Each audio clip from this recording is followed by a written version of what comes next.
Jeshi la Polisi mkoa wa Njombe kupitia kwa mimi mwenyewe kamanda wa polisi mkoa wa Njombe, nilimpokea ndugu mmoja ambaye amefahamika kwa jina la Shukuru Donald Mwalongo na kuja kunielezea namna alivyokuwa anatenda matukio mbalimbali ya kihalifu, ikiwa ni pamoja na wizi wa pikipiki, na kwamba alihukumiwa kifungo cha miaka 5 jela na ameweza kumaliza kifungo hicho mwezi wa pili mwaka 2024. Lakini wakati akiwa yuko jela alipata maono ya Mungu na kumwamini Yesu, na baadaye aliamua kuokoka kwa lengo la kumtumikia Mungu. Lakini alirejea kwetu sisi kama jeshi la polisi kuomba msaada wa kupata kipaza sauti ambacho kitamsaidia katika shughuli ya kueneza neno la Mungu, lakini vile vile kulisaidia jeshi la polisi kuwatoa watu walioko katika uhalifu, basi na wenyewe warudi kumjua Mungu.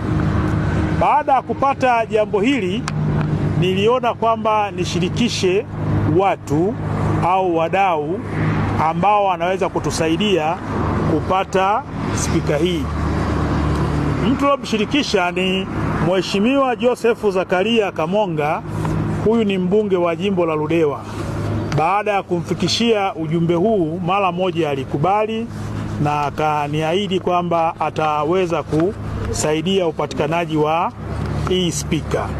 Kwa tunamshukuru sana mheshimiwa mbunge kwa kulisaidia jeshi la polisi kuweza kumpatia huyu bwana hii spika ambayo itatusaidia katika uelimishaji wa jamii, lakini na kutoa neno la Mungu. Lakini vile vile tutampatia katika hizo fedha ambazo zimetumwa na mheshimiwa Kamonga za kununua spika. Spika hii kwanza imegharimu shilingi 350,000. Lakini yeye mwenyewe tutampatia shilingi 50,000 ya kumsaidia kuweza kuondoka na spika hii hapa kuelekea nayo Ludewa ili akaendelee na neno la Mungu. Lakini tunacho kihitaji sasa kwa ndugu yetu bwana Shukuru Donald Mwalongo. Kama kweli ameokoka na amemrudia Mwenyezi Mungu, sisi kama jeshi la polisi tumeonesha kwake kwamba tumekubaliana naye na tunaamini kwamba hivi sasa yeye sio mhalifu tena. Na ndio maana tumemshirikisha mdau huyu ambaye amesaidia kupatikana kwa hii. Kwa aende akafanye ile kazi ambayo imekusudiwa, lakini na sisi tutapata taarifa zake za namna gani anavyotoa neno la Mungu na kuhakikisha kwamba anaishirikisha jamii katika masuala ya ulinzi na usalama kwa kuzungumza na wananchi mbalimbali. Miongoni mwa wananchi anaozungumza nao kuna baadhi watakuwa ni wahalifu. Upande wa Ludewa tuna matukio mengi sana ya mauaji yanayotokana na imani za kishirikina. Kwa tunategemea ataenda kuwatoa watu katika imani za kishirikina na kuja kumwamini Mungu. Lakini bado tuna matendo ya ubakaji, yale ya ukatili yapo katika wilaya ya Ludewa. Lakini yasizingatie tu wilaya ya Ludewa.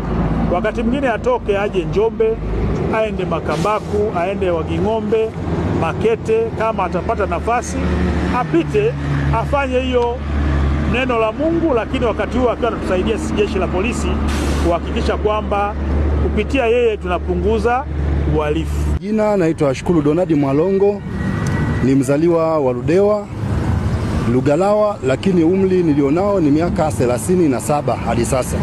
Ni miaka 37. Ni kijana. Kwa kipindi cha nyuma nilikuwa mhalifu sana. Na nimefanya uhalifu sehemu nyingi sana. Lakini katika kufanya uhalifu wangu ni miaka mingi, lakini katika uhalifu niliofanya sijaona mafanikio yote yale katika maisha yangu. Na bahati mbaya wale wenzangu ambao nilikuwa nafanya nao uhalifu walikuwa wawili, pamoja na mimi mwenyewe nilikuwa ni watatu. Mmoja alikufa kwa kifo cha kukatwa mapanga, mmoja alikufa kifo cha kumwagiwa petroli kule Makambako. Na baada ya hapo nikawa nimebaki mimi peke yangu, nikawa naendelea kufanya matukio. Nilikuwa ni mwizi, naiba pikipiki, ninawakaba watu, nawapiga nondo.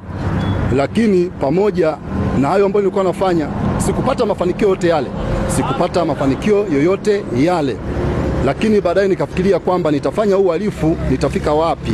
Kwa sababu kampani ambayo nilikuwa nayo ilikuwa imepoteza maisha, nikawa nimebaki sasa mimi, na mimi manake nguvu yangu ilikuwa ni ndogo katika uhalifu.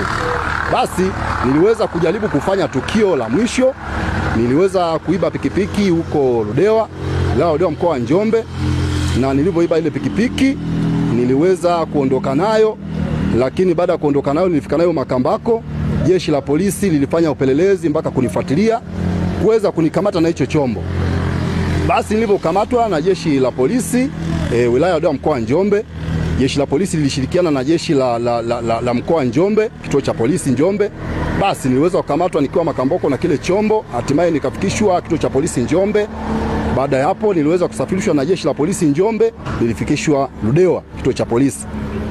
Baada ya kufika kule, hatia iliyonikuta manake nilitiwa hatiani, niliweza kupelekwa kituo cha polisi, nikapelekwa mahakamani.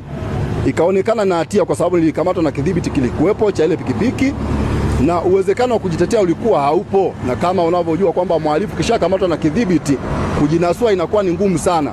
Ni bora usikamatwe na kidhibiti, lakini mimi nilikamatwa na kidhibiti, uwezekano wa kujinasua ulikuwa haupo.